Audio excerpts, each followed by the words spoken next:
మాల్దీవులు చిత్ర విచిత్రమైనటువంటి పరిణామాన్ని ఫేస్ చేస్తున్నది. ఏంటంటే ఆట ఆడేస్తాం అనుకుంది, ఆటలో అరటిపండు అయిపోయింది. చైనా వాళ్ళ మాట విన్నది, అక్కడ అధ్యక్ష ఎన్నికల్లో మార్పు జరిగిన మాట వాస్తవం. అయితే నరేంద్ర మోడీ అంటే భారతదేశానికి వ్యతిరేకంగా భారత సైన్యాన్ని కూడా అక్కడికి నుంచి పంపించేయాలన్నటువంటి కుట్ర చేస్తే భారతదేశం చాలా స్ట్రాటజిక్గానే మూవ్ చేస్తుంది.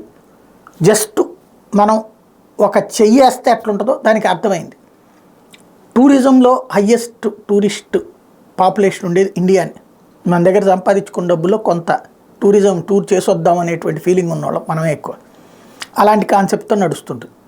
తాజాగా ఎప్పుడైతే నరేంద్ర మోడీ లక్షద్వీప్ మాల్దీవులకి వెళ్ళొద్దని ఆయన ఏం చెప్పలా, మన దేశంలో టూరిజం చేద్దామని చెప్పాడు.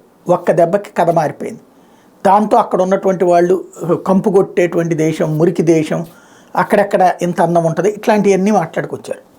జోక్ ఏంటంటే మాల్దీవులలో ఉన్నటువంటి బీచ్ల మెయింటెనెన్స్ చూసేది భారతీయ కంపెనీలే.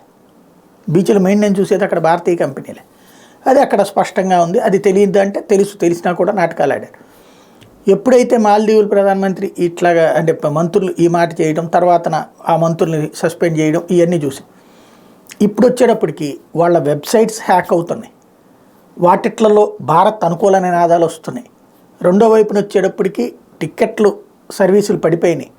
భారీ ఎత్తున ఈ బుక్ మై అదేదో ఉన్నాయి కదా బుకింగ్లు, ఫ్లైట్ టికెట్స్ బుకింగ్లు, అవన్నీ కూడా వాటిట్లో డౌన్ అయిపోతున్నాయి.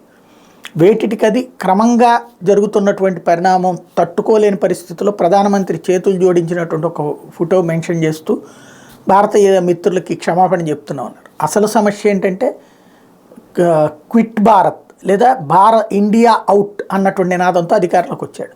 చైనా డబ్బులతో అధికారంలోకి వచ్చాడు. ఇప్పుడు ఎలా పరిష్కరించాలో అర్థం కాక తలబట్టుకుంటున్నాడు.